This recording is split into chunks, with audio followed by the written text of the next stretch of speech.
I'm Paul Cram. Join me after the story, and I'll give a little bit of insight into some of the things I came across during my prep for this story narration, as well as the most challenging part for myself in this.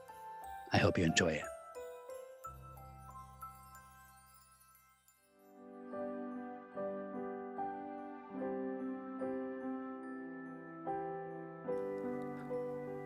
The Gift of the Magi by O. Henry.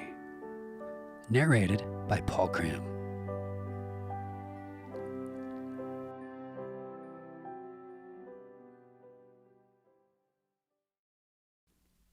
$1.87. That was all. And 60 cents of it was in pennies. Pennies saved 1 and 2 at a time by bulldozing the grocer and the vegetable man and the butcher until one's cheeks burned with the silent imputation of parsimony that such close dealing implied.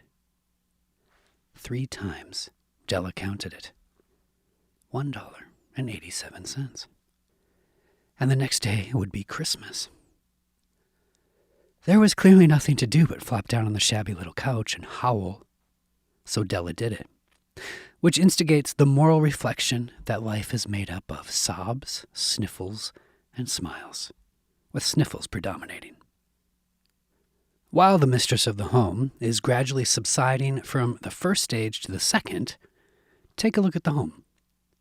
A furnished flat at $8 per week. It did not exactly beg her description, but it certainly had that word on the lookout for the mendicancy squad.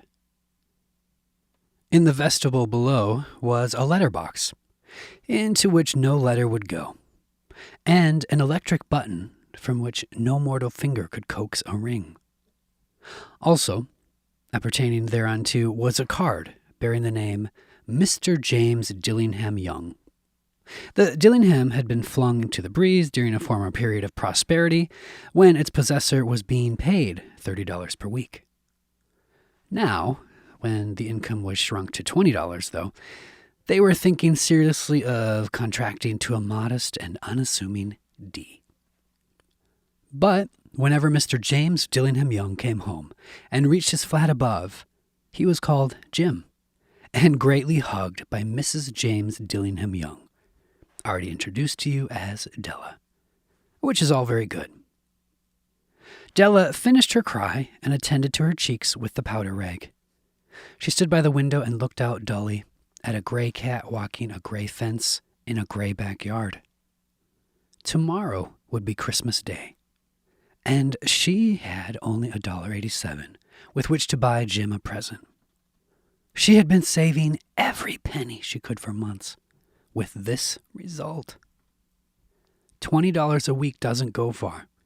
Expenses had been greater than she had calculated. They always are. Only $1.87 to buy a present for Jim. Her Jim.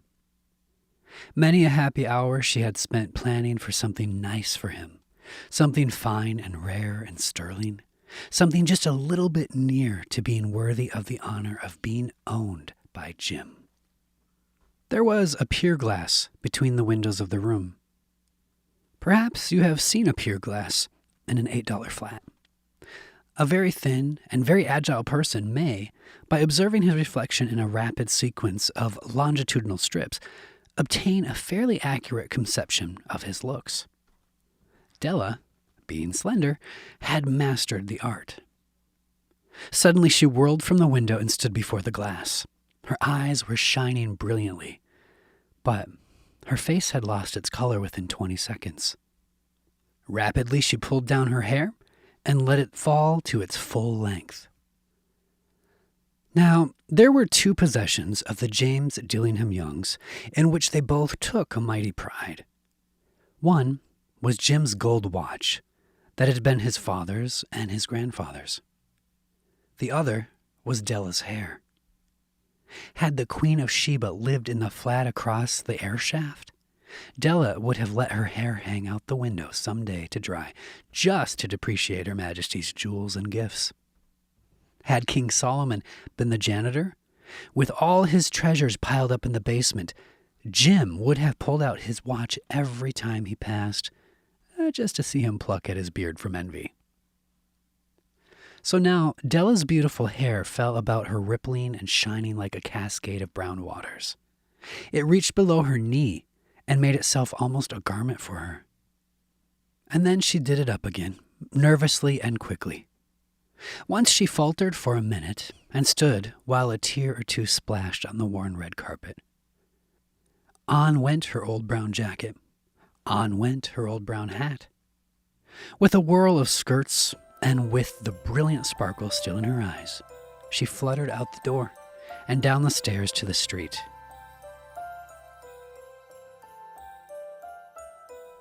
Where she stopped, the sign read, Emily Sofunri, hair goods of all kinds. One flight up, Della ran and collected herself, panting. Madam, large, too white, chilly, hardly looked the Sofunri. Will you buy my hair? Asked Della. I buy hair, said Madam. Take your hat off and let's have a sight at the looks of it. Down rippled the brown cascade. $20, said Madame, lifting the mass with a practiced hand.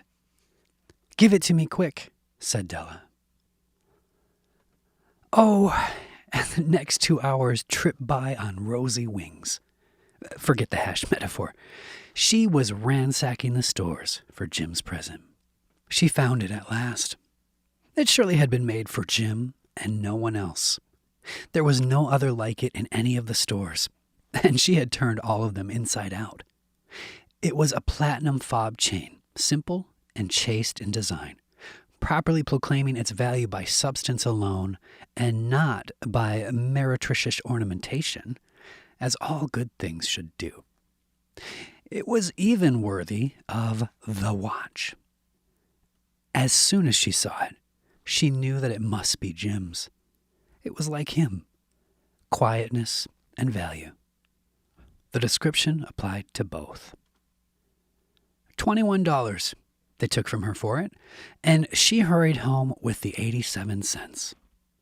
With that chain on his watch, Jim might be properly anxious about the time in any company. Grand as the watch was, he sometimes looked at it on the sly, on account of the old leather strap that he used in place of a chain.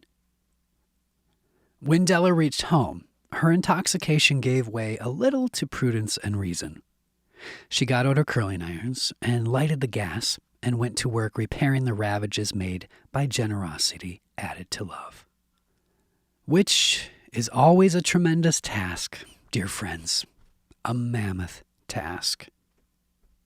Within 40 minutes, her head was covered with tiny, close-lying curls that made her look wonderfully like a truant schoolboy. She looked at her reflection in the mirror long, carefully, and critically. If Jim doesn't kill me, she said to herself, before he takes a second look at me, he'll say I look like a Coney Island chorus girl. But what could I do? Oh, what could I do with $1.87? At 7 o'clock, the coffee was made and the frying pan was on the back of the stove, hot and ready to cook the chops. Jim was never late. Della doubled the fob chain in her hand and sat on the corner of the table near the door that he always entered. Then she heard his step on the stair, away down on the first flight. And she turned white for just a moment. She had a habit for saying little silent prayers about the simplest everyday things. And now she whispered, "Please, God, make him think I'm still pretty." The door opened, and Jim stepped in and closed it. He looked thin and very serious. Poor fellow, he was only 22, and to be burdened with a family. He needed a new overcoat, and he was without gloves. Jim stepped inside the door, as immovable as a setter at the scent of quail. His eyes were fixed upon Della, and there was an expression in them that she could not read, and it terrified her. It was not anger, nor surprise, nor disapproval, nor horror, nor any of the sentiments that she had been prepared for. He simply stared at her fixedly with that peculiar expression on his face. Della wriggled off the table and went for him. "Jim, darling," she cried, "don't look at me that way. I had my hair cut off and sold because I couldn't have lived through Christmas without giving you a present. It'll grow out again. You won't mind, will you? I just had to do it. My hair grows awfully fast. Say Merry Christmas, Jim, and let's be happy. You don't know what a beautiful, nice gift I've got for you." "You've cut off your hair?" asked Jim laboriously, as if he had not arrived at that patent fact yet, even after the hardest mental labor. "Cut it off and sold it," said Della. "Don't you like me just as well anyhow? I'm me without my hair, ain't I?" Jim looked about the room curiously. "You say your hair is gone?" he said, with an air almost of idiocy. "You needn't look for it," said Della. "It's sold. I tell you, sold and gone too. It's Christmas Eve, boy. Be good to me, for it went for you. Maybe the hairs on my head were numbered," she went on with sudden sweetness. "But nobody could ever count my love for you. Shall I put the chops on, Jim?" Out of his trance, Jim seemed quickly to wake. He enfolded his Della. For 10 seconds, let us regard with discreet scrutiny some inconsequential object in the other direction. $8 a week, or $1 million a year? What is the difference? A mathematician or a wit would give you the wrong answer. The Magi brought valuable gifts, but that was not among them. This dark assertion will be illuminated later on. Jim drew a package from his overcoat pocket and threw it upon the table. "Don't make any mistake, Del," he said, "about me. I don't think there's anything in the way of a haircut or a shave or a shampoo that could make me like my girl any less. But if you'll unwrap that package, you may see why you had me going a while at first." White fingers and nimble tore at the string and paper, and then an ecstatic scream of joy, and then, alas, a quick feminine change to hysterical tears and wails, necessitating the immediate employment of all the comforting powers of the Lord of the Flat. For there lay the combs, the set of combs, side and back, that Della had worshipped long in a Broadway window. Beautiful combs, pure tortoiseshell with jeweled rims, just the shade to wear in the beautiful vanished hair. They were expensive combs, she knew, and her heart had simply craved and yearned over them without the least hope of possession. And now they were hers. But the tresses that should have adorned the coveted adornments were gone. But she hugged them to her bosom, and at length she was able to look up with dim eyes and a smile and say, "My hair grows so fast, Jim." And then Della leaped up like a little singed cat and cried, "Oh, oh!" Jim had not yet seen his beautiful present. She held it out to him eagerly upon her open palm. The dull, precious metal seemed to flash with the reflection of her bright and ardent spirit. "Isn't it dandy, Jim? I hunted all over town to find it. You'll have to look at the time 100 times a day now. Give me your watch. I want to see how it looks on it." Instead of obeying, Jim tumbled down on the couch and put his hands under the back of his head and smiled. "Del," said he, "let's put our Christmas presents away and keep them a while. They're too nice to use just at present. I sold the watch to get the money to buy your combs. And now, suppose you put the chops on." The Magi, as you know, were wise men, wonderfully wise men, who brought gifts to the babe in the manger. They invented the art of giving Christmas presents. being wise, their gifts were no doubt wise ones, possibly bearing the privilege of exchange in case of duplication. And here I have lamely related to you the uneventful chronicle of two foolish children in a flat who most unwisely sacrificed for each other the greatest treasures of their house. But, in a last word to the wise of these days, let it be said that of all who give gifts, these two were the wisest. Oh, all who give and receive gifts such as they are wisest. Everywhere they are wisest. They are the Magi.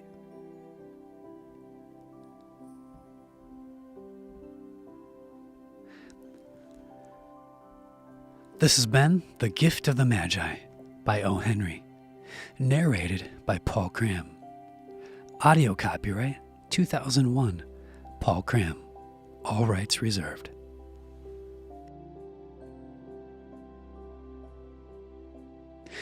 As I was preparing to narrate this piece, I, like most narrators, found a lot of words that I didn't know the meanings of, and had to do a little bit of research on pronunciation and origin. The ones that I wanted to share that stuck out to me, one on the first third paragraph of the story, is the mendicancy squad. I didn't know what that means. I know that some of the, if you cannot tell, some of the ways in which the narrator speaks and the words that he uses is a little bit of a bygone era of English. And the mendicancy squad, I mean, there's some clues here. A furnished flat at $8 per week. It did not exactly beggar description, but it certainly had that word on the lookout for the mendicancy squad. The mendicancy squad, when I was doing a little bit of research, would be similar to today's day and age, police that are shooing away vagrants and beggars in certain spaces and places, kind of an idea. So mendicancy squad, yeah. Another word that when I was looking through this, I did not really understand or know was MNE, Sophrony. MNE, I think it means Madam Sophrony. And when I was looking up Sophrony, it has an Arabic origin. I might be pronouncing it probably just slightly incorrect, but bear with me. Some of this it's looking for meanings of words and things online, and I guarantee that some of them are incorrect. And I apologize if they are incorrect. I'm doing as much as I can without taking hours and hours and hours of prep time just for one word. But I did notice that was Arabic, hence the characterization that I did with that. Another piece of this that I thoroughly enjoyed, like the process of during the narration, was the way that the narrator would come in and kind of just give some little color. I thought that was clever of the author, and I liked the voice in which the author wrote. I have to just mention the end of this. I cried, actually. The first time I read it, I was like, I've kind of know this story because I've heard it before. It's a classic. It's been around for a long time. Part of the reason for that, by the way, people, is that this story is in the Creative Commons. Like, this story was written at a point in time when copyrights did not apply, which is part of the reason why I think that it is so popular and has been over the years, because it's not copywritten in the traditional sense. It was too early during the, gosh, I look it up if you're curious to know what those dates are. But I did do a little bit of research on that as well, which is part of the reason why I myself chose chose this piece. That said, there's a part at the end, the very first time that I read it, and it just makes me choke up. And while you don't hear that in the actual finished piece that you just listened to, Oh my gosh, when I was recording it, I had to stop. I had to get that out of my system several times and then record it. Something that I do when I'm dealing with stuff like that is it's like, all right, I'm going to let this happen. I'm going to feel it. I'm going to let it wash over me. I'm going to cry. I'm going to tear up. I'm going to get all choked up and it's going to affect my voice. And as much as I want to say that I can just fight it, I can't always fight it. So and why try? Let it do its thing. Read it a few times, and then at some point it's like, okay, got that out, and now I can read it. And generally, I find that pieces that touch me here in the heart are good pieces to to work with. What did you guys think of the story? I'm curious to know. Please share your thoughts. Yeah. I wanted to mention as well, I always feel a little bit funny about doing this, but I think it's dumb just not to. Please do, comment, like, subscribe. I do a lot of stuff on YouTube. So if you're on there, please subscribe. If you listen, like podcasts, wherever you listen to your podcasts, please subscribe. And I really do appreciate it. If you have any questions or comments from me, please let me know. You can find me also online at www.iampaulcram.com. I hope you all have a really wonderful holiday season. Merry Christmas.